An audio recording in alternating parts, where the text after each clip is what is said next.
Welcome to Angus.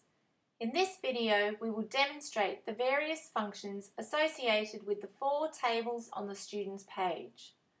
We will show you how to sort tables, view lesson notes, apply a note to multiple invoices, and edit your timetable without the need of generating an updated invoice. We will conduct a search for a given invoice number and email the individual invoice.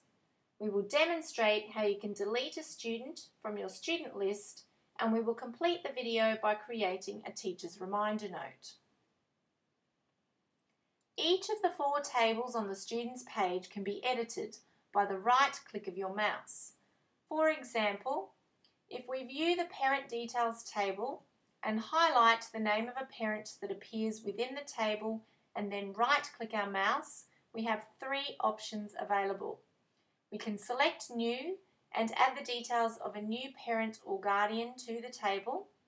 We can select Edit and edit the details of the highlighted parent, or we can delete the parent altogether from the table.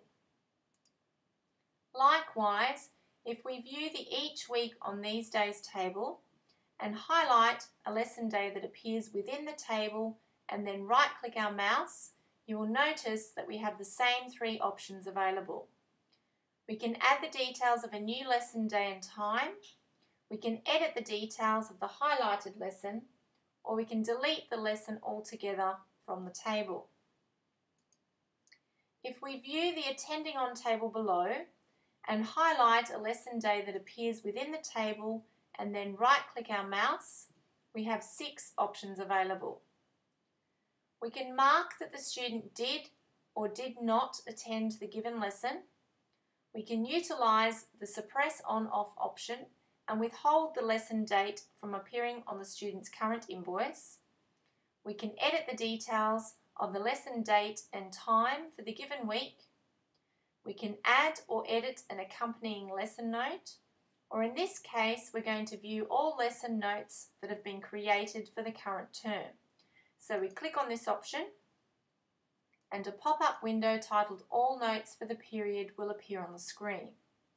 Now you will notice that I have currently ticked the checkbox to Yes to view all blank notes. Now this means that if we view the table, we will see all the lesson dates for the current term appear, including those lesson dates that are not accompanied by a lesson note. If we unclick this checkbox, we will now only see those lesson dates appear that do have an accompanying lesson note. We can click Cancel and once again be returned to the student's page. Now upon occasion, you may wish to attach a note to multiple invoices. To do so, we click on the Notes tab in the Invoices table, followed by the Manage Multiple Notes icon to the right-hand side of the screen. This will bring up a pop-up window titled Manage Notes. And I can now enter my note description that I wish to attach to my invoices.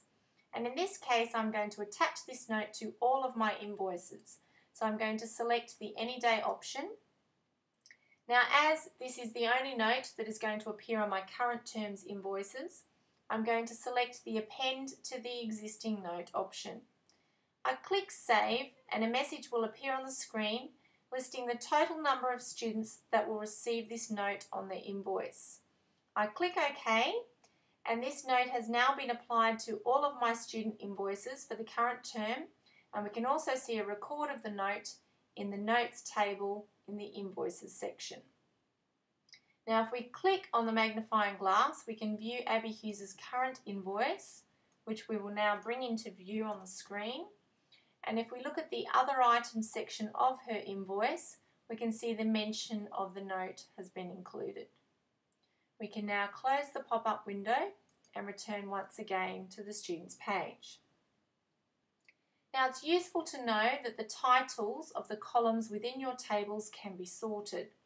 For example, if we view the student list to the left-hand side of the screen, we have currently highlighted the title Last Name. This means that our student list appears in alphabetical order according to the surname of the given student. If we now click the title First Name, we can see that that order has been reversed to alphabetical order according to the given name of the student. This function is also useful in the attending on table. For example, I have currently highlighted the title week, so my lesson dates all appear in ascending order beginning with week 1 for the current term. If I click this title again, we will now see that the last week of the given term has been listed first.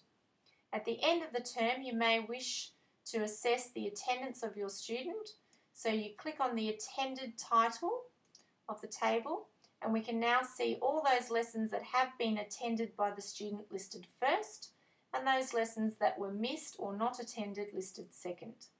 If I click the title once again, we can see that that order has now been reversed.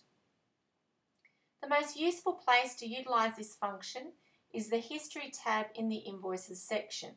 If we click on the History tab, we will currently see that the invoices that have been created to date for Abby Hughes are listed in ascending order, with the most recent and current invoice listed last.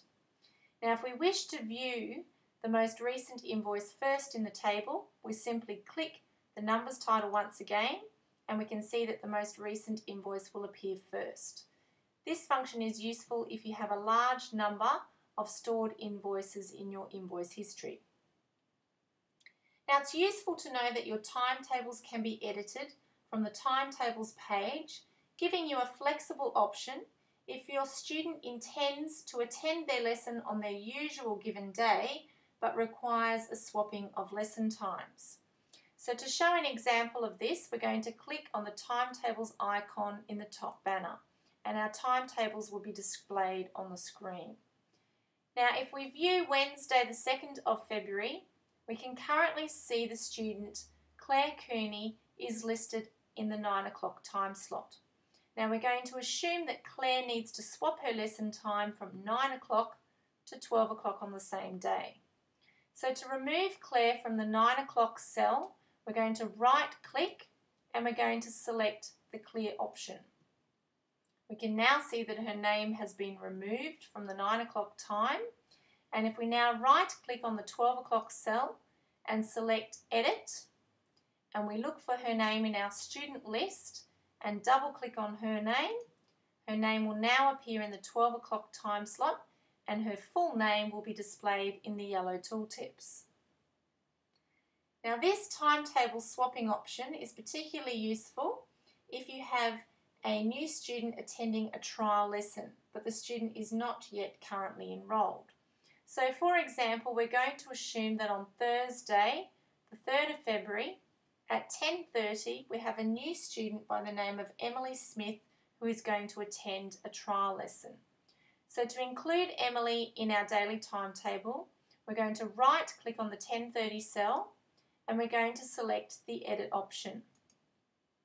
Now, as Emily is not yet a currently enrolled student, her name will not appear in our student list.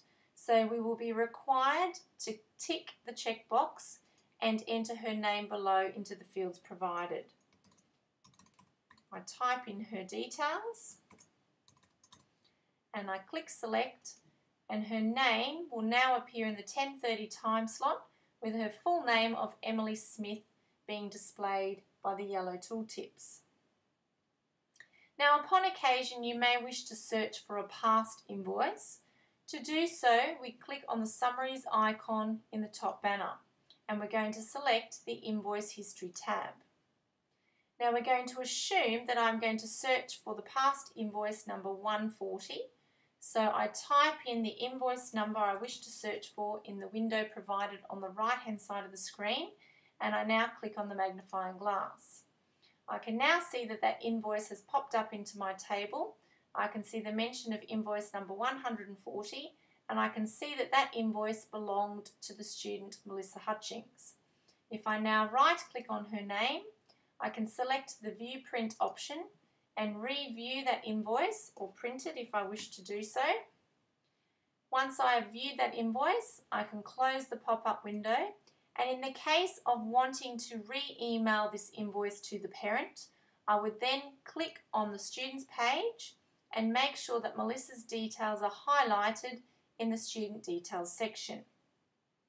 I then go to the invoices table and highlight the invoice number 140 and then right click my mouse and select the email option, and this will then re-email that invoice number to the parent. Now, upon occasion, you may wish to delete a student from your student list. To do so, you go to the student's name that you wish to delete, you highlight their name, you right-click your mouse, and we select the delete option. A message will appear on the screen asking if we are sure that we wish to delete this student.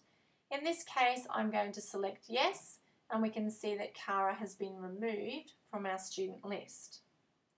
Now, it's also useful to leave yourself a teacher's reminder note. To do so, you simply click on the My Notes icon in the top banner, type in the message that you wish to save,